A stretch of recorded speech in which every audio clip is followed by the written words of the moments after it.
It's time once again to look at the total worldwide shipped units for mirrorless cameras. 2023 increased over 2022 by 100,000 units, or 1.7%. That's according to CIPA, the Camera Imaging Products Association. But while growth is up over 2022, the growth rate is down. 2023 grew at 1.7% over 2022, whereas 2022, it grew at around 10% over 2021. So the growth rate is down significantly. This image might help. While 2020 was soft due to oh so many issues, the camera market has stabilized to around 5.5 to 6 million worldwide shipped units.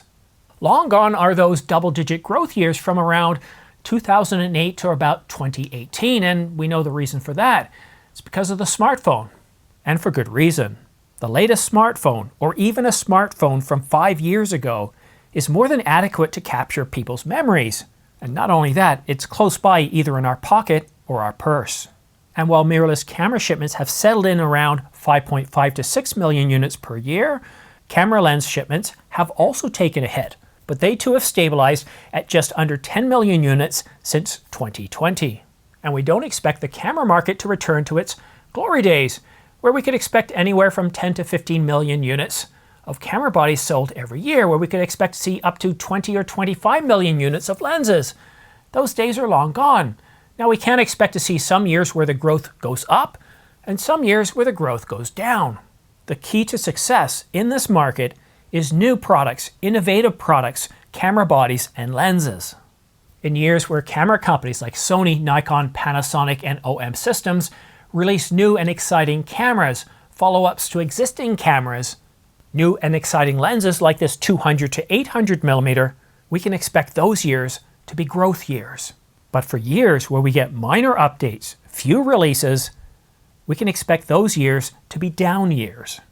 And if we take a look at the performance for 2024 already, we can see that January is already off to mixed results. While better than 2023, it falls behind 2022. However, not only does February show growth over January, it exceeds what we saw in 2022 as well as 2023. So 2024 is already looking like it's off to a good start. And if Nikon releases the Nikon Z6 Mark III, which has already been registered and is expected to be announced before the end of April, and if Canon releases the R5 Mark II and the Canon EOS R1, both cameras on a roadmap for 2024, first half at least announcement, and shipping to occur sometime in Q3, maybe even early Q4, if they come out early enough, that would certainly give a boost to 2024 numbers. And what about other Sony cameras, an FX camera? That's also plausible. Sony Alpha Rumors has been talking about that. We could see other potential Nikon cameras. The Nikon ZH has been talked about a little bit, but that one's a bit of a wild rumor. And Panasonic, the S1, the S1H. Those cameras were released over 5.5 years ago. They're definitely due for a refresh, so if we don't get something in the first half, I'd be surprised to see if we don't get something in the second half. But now I want to talk to you about something completely unrelated to the camera industry and how well it's doing in terms of sales for both, well, mirrorless cameras and lenses, and that's April the 1st. On April the 1st, I put out my April Fool's video about about Apple buying Canon. And the vast majority of you, 87%, loved the video. You hated getting punked, you hated getting pranked, but at the end of the day, you thought, wow, that was a really good lead up and you really liked it. But the other 13% ranges from this wasn't funny to I hate you, I don't like what you did here, I'm unsubscribing, or I won't subscribe, this is a terrible thing. What I would like to do is get your opinion in the comment section down below. And also, if you haven't given me a thumbs up or a thumbs down, give me a thumbs down in that video or a thumbs up based on what you thought, because this really helps me to gauge and analyze what I should do in the next April Fool's video. The one I did last year got overwhelming support. I didn't get any hatred. There was nothing about that. It was very, very pleasant in terms of the feedback I got as opposed to this year. And my intention is not to cause anybody to have stress or to be upset or to be angered. It defeats the whole purpose of putting out an April Fool's video. It's to to prank you a little bit and then have you go, oh, you got me. I can't believe you got me. You got me last year. You got me this year. Or you got me last year, but you're not getting me this year. But to see comments where you generally absolutely hated the content, well, that's not my intention. So let me know your thoughts in the comment section down below. Are some people just being too sensitive? Was it a really good video? But also, give me your thoughts for next year. I don't have any plans at this point, but usually an April Fool's video, the construction of the construct, if we can use a term, usually starts sometime around January to come up with an idea of what would be really topical. And sometimes, like this year, I completed the video some 6 weeks before April the 1st. It was sitting up on YouTube servers, scheduled and ready to go. I was also very impressed with Frono's photo. His video this year was so much better than last year.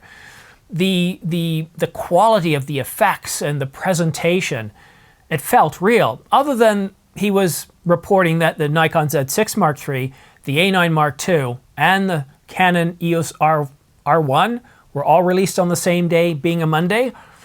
Other than that, it was very, very believable. I loved it. I went into the video knowing that these things weren't real, that it was his April Fool's video, but still very, very powerful. And that's what I'm trying to do, is to try to create a story to pull you along as I can, to get you to go to the end and go like, oh, I can't believe you got me. That's really my true intent. So let me know what you think in the comment section down below for that video, not this one here, because if you give me thumbs up or thumbs down here, that's really related to my performance for this video. And if you're looking at purchasing new cameras right now, there's a lot supposed to be coming out this year, but there's also a lot of really incredible sales on now, with the exception of Sony. The Canon EOS R5, $29.99 at Adorama, B&H, and Amazon.com. But at Adorama, they're tossing in a 128 gigabyte SanDisk CF Express Type B card, as well as a card reader.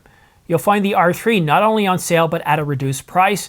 You'll see many other Canon cameras and lenses, such as the 100 to 300, on sale $300 off. This is not 2022 or even 2021 anymore. We're seeing some really incredible deals that started on Black Friday and haven't stopped.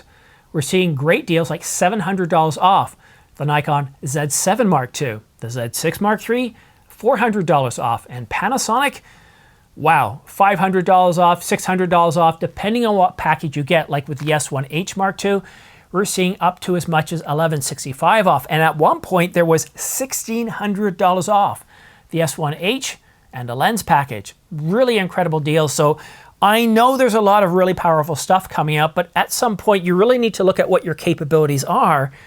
And sure, the R5 Mark II, the Nikon Z6 Mark III look to be really good cameras. But if you take a look at what you can get for the Nikon Z6 Mark II, the Canon EOS R5 Mark I, or even the R5C, the S1H, there's some really good deals out there. And if you use my affiliate, try that again. If you use my affiliate links down below, these guys right here, it helps this channel grow because I get anywhere from 2 to 12% back. You don't have to click, you don't have to do anything else. It takes you right to the landing page where you can see the camera, lock in that deal. You don't have to fill anything out. You don't have to put in a coupon code, nothing like that. And a big thanks to everybody that has used my affiliate links in the past. Thank you so much. This channel is where it is today, and I couldn't do it without you. Thank you so much. I'm looking forward to 2024, even though we're done with one quarter already. I'm going to be picking up a new camera, the R5 Mark II at the very least. As far as what lenses, well, I'm not sure at this point. The 24-105 f2.8 is a possibility, but the 24-105 f4, well, it's still a pretty good lens. We'll just have to wait and see what Canon releases this year before I make my final decision. Thank you so much for watching. Don't forget to subscribe and choose all notifications, and also follow me on X. But that's it for now. Have yourself a great weekend, and we'll see you again soon.